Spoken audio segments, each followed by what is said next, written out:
appreciate that. I was reading something in the news regarding sleeping and how much of it is required. Most of us will make a decision and say, look, um, I know how much sleep I need. I know how much I'm going to get on any given day. And most will say, I get more rest on, some people say they get more rest on an off day, they get more rest. Um, and then some people say they get better sleep on days that they have to go to work, right? Because they're going to turn in early, which absolutely makes sense. And the weekend outside or doing a whole lot may not necessarily get the amount of sleep that is necessary for your body. But I like the suggestion. I like the fact that this I don't know for sure if it was a study because I don't think I got that deep into the article to determine whether or not it was a study that was done, but research over the years is more of the type of language that was in the article. But it's saying that, like for me, I was sick last week and had to take some recovery days. And because of that, I just did a lot of, because I couldn't do much standing or whatever. And after leaving the hospital, doctor's orders. So I'm like fully rest. But, I can get like 3 or 4 hours and feel fully rested over the last few days because last week I ended up getting way too much rest. And then when it comes to recovery after workouts, especially if it's been a lot of strength training and lifting weights, then I may feel like, oh, I'm really, really exhausted, kind of end of day. I was going to take a look and go, okay, let me see if they're in the comments or not. But so I'll try to stick around at least, for a few to kind of just give my thoughts on this and check back in to see if there's any comments. If you do stop by, please click like. And if you're listening to this after the live, please come up, show in the comments, and tell me that that is what you did, that you caught it after the live. And also, can you tell me where you're tuned in from? Like what region, what area are you tuned in from? And comment your sleep preferences or your sleep pattern. And I'm going to share not just a little bit about what I was reading about, but some things that I found that make it so much easier when it comes to sleep, right? So for me, I went through a season where insomnia was really bad after some, having, you know, grief and tragedy and things like that. And it was really hard to get to sleep.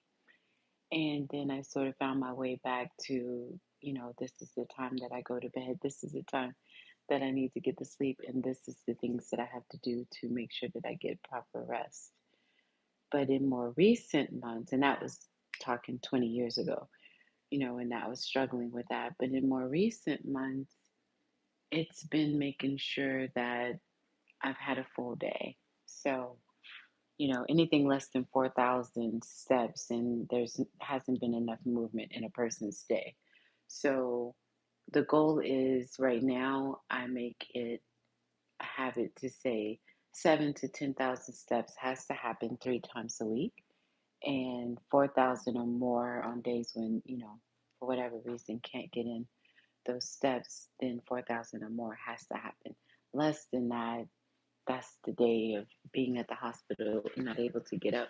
And even at the hospital, I was getting up and walking around, and I think that day ended up having 5,000 steps. Um, but the day after, it was like 3,000 steps because I had to stay in bed and rest and recover. But that's a long story. Don't worry about that. I didn't catch a virus or anything, but I thought that, well, I'm in perimenopause, and then I ended up having an incident where I was losing a whole lot.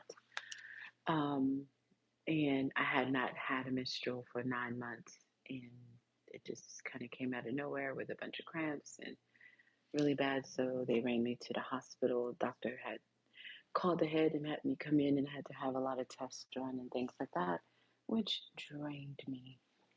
And then I had to do some recovery a couple of days later. But when it comes to sleep, it's like one thing that I had to learn over the years for really good sleep is the environment where I'm sleeping. That, like I'm in a relationship, and my man, if he has a system at his place where he likes, you know, the TV on at night, or it probably could run all night long. But my system is I don't really care for televisions in the space where we sleep, right? And I learned that we get better sleep. But it was even a point when I was raising the children when they were in the house, and I'm like, you guys do not need a television in the room, because the room is where you go and you may read a book, or you may, organize or get all ready for the next day. You're going to get some rest, some really good deep sleep. You don't want any screens on. And one key thing that I learned, of course, is you make everything go dark. You don't want your phone on, you don't want TV on, you don't want some big bright clock staring at, in a space where it's going to be facing you and, piercing through your closed eyelids. Like, you want to make the room, with the dark curtains and no screen and soft light, and being in that environment 30 minutes to an hour for sure with the calm. My granddaughter likes to do candles and get the great smells going and the warm lights. Family wide, that's our thing, just making everything really dark. And that makes for the best sleep. And then if you're still struggling through, due to say, hey, that's still not helping you get to sleep, then learning how to do a lot of, again, making sure you've had that daily movement, but really good hot bath, and um, a hot cup of tea or hot chocolate, making sure that you're stretching and doing a really good deep stretch.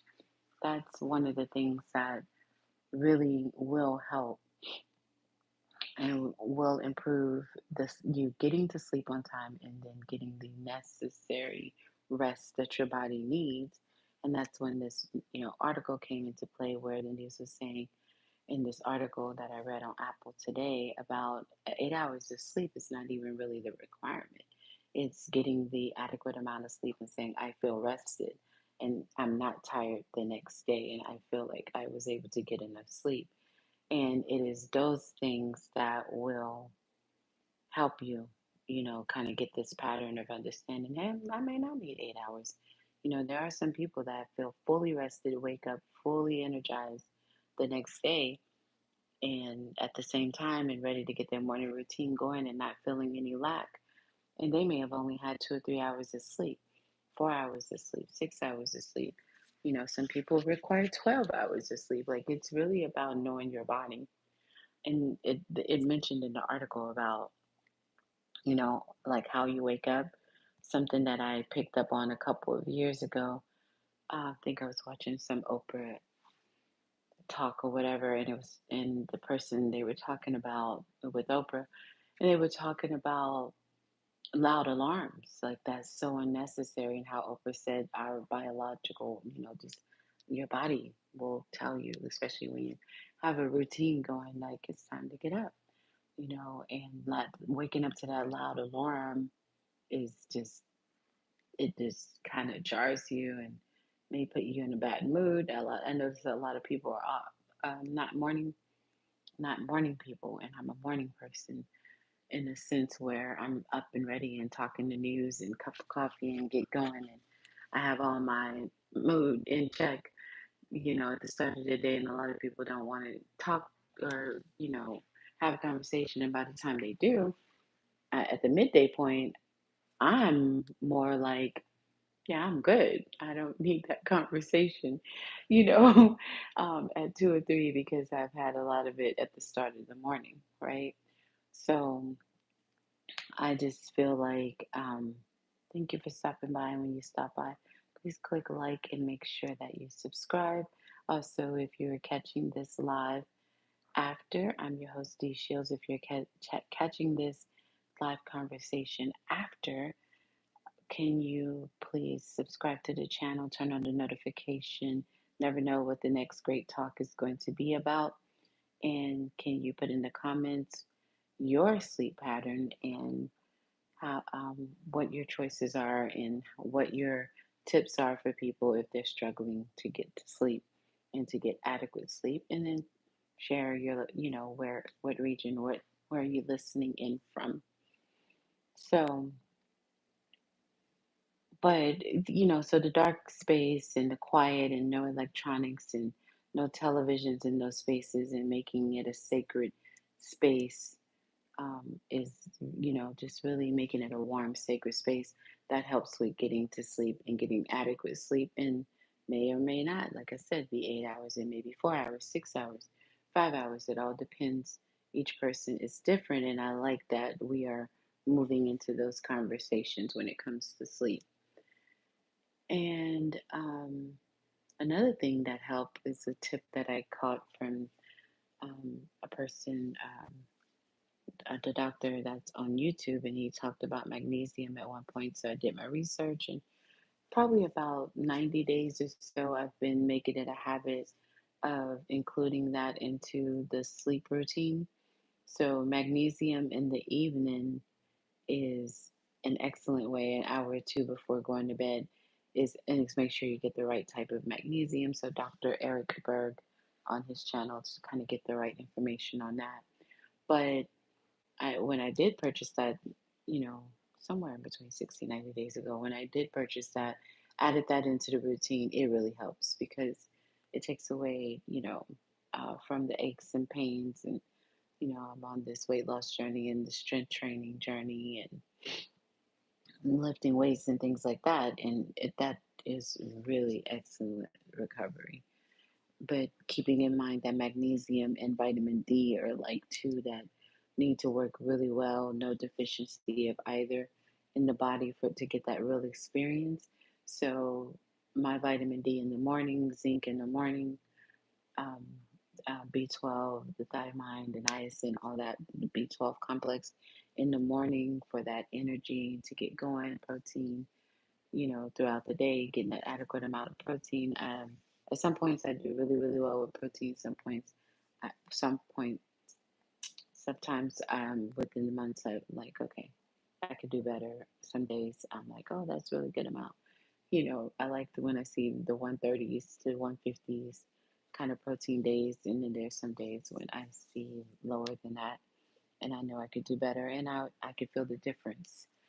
But knowing your vitamin deficiencies, if there are any, knowing your blood labs. All my labs were ran a few days ago, so knowing they're just like an excellent improvements in a lot of areas, and in the areas that I did see a couple of numbers that were off when it came to oxygen. I was like, yeah, when I'm not feeling good and I wasn't moving around, that's one thing that does happen. Do the research on that.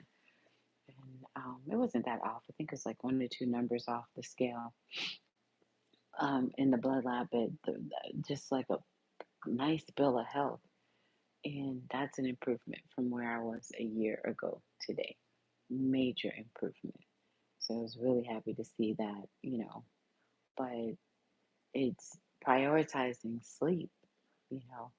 But when I read the study, I was like, yeah, like this is one of those days where, because I was in and I was resting, this is one of those days where I did, um, I got my rest. And sorry, I was checking something. This is one of those days where I was resting in into the morning.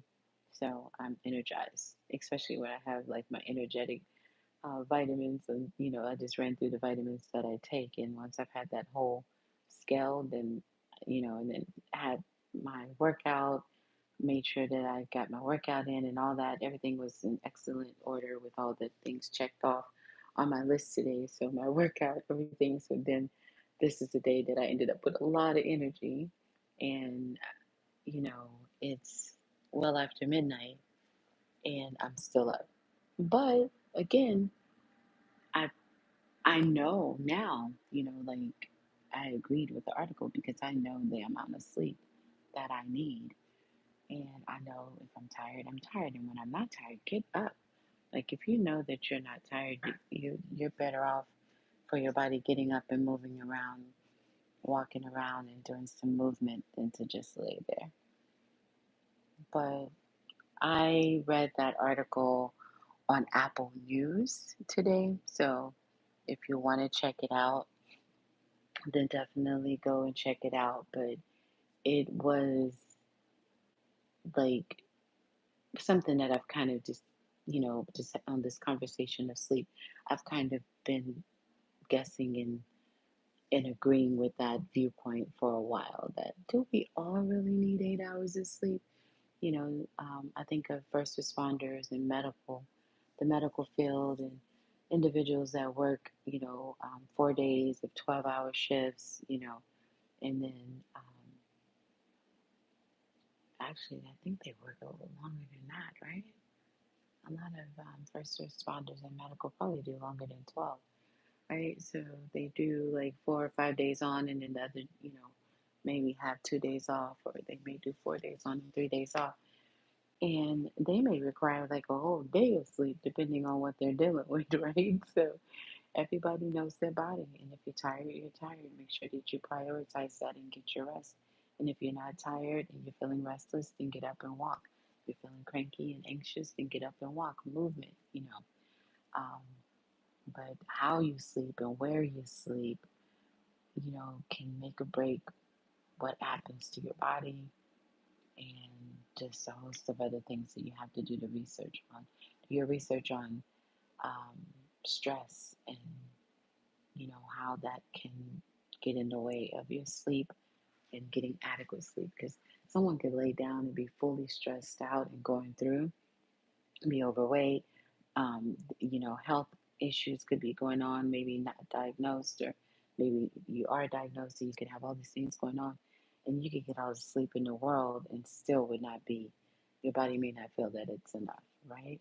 So we all are different.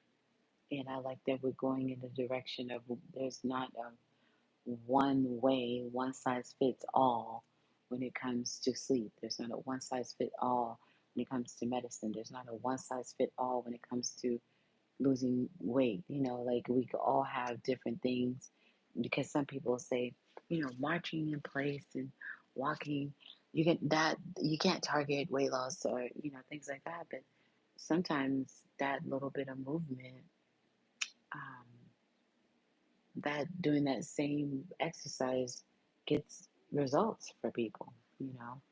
Um, Weight loss, a lot of people try to tell you to do like one size fits all, do these exercises, and that'll take the extra weight off your back. And for me, it had nothing to do really with other than making sure that I was strength training, and then my back starts losing, um, tightening up, the skin starts tightening up, which was on time for the calorie deficit and protein, high protein intake, and eating a lot of, collards and green beans and cabbage and lentils, and really fruits and veggies, and having that in the right amount, and not going over and not overeating and things like that. And that though all those things in the way of eating started taking the back fat off, along with doing, you know lifting 10 pounds, and now I have the 40 pound that I work with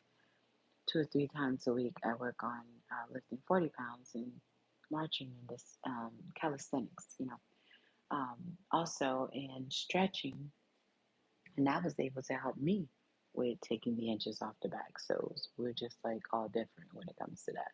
And but like I said, prioritizing sleep, and that was a 2 or 3 year journey for me to feel like, okay, yeah, you have this sleep thing down. You know when you're tired, you know when you need it, automatically if it's going to be one of those days where you're going to need 8 hours or 10 hours, or if it 2 or 3 hours will work. And it really is different for all of us. And even for yourself, it's different throughout the year. You know, we all just kind of all depends on what's going on in our individual lives, right? All right. Well, I don't have anything more on that. So I'll definitely bring the conversation to a close. Again, if you listen to it when I'm not live, then please share your thoughts on the discussion and share, where you tuned in from. I would love to hear that. What nation, state, city, country you're tuned in from, and definitely come back. It's middle of the night thought, so I thought that I would share. Nothing particular. I'll throw a thumbnail up to help this because it literally had like no camera on, no lighting kind of thing going on. Conversation. All right, you guys. Uh, I don't know what all that is. Sometimes I just push buttons. But I appreciate all those who did scroll through and stop through.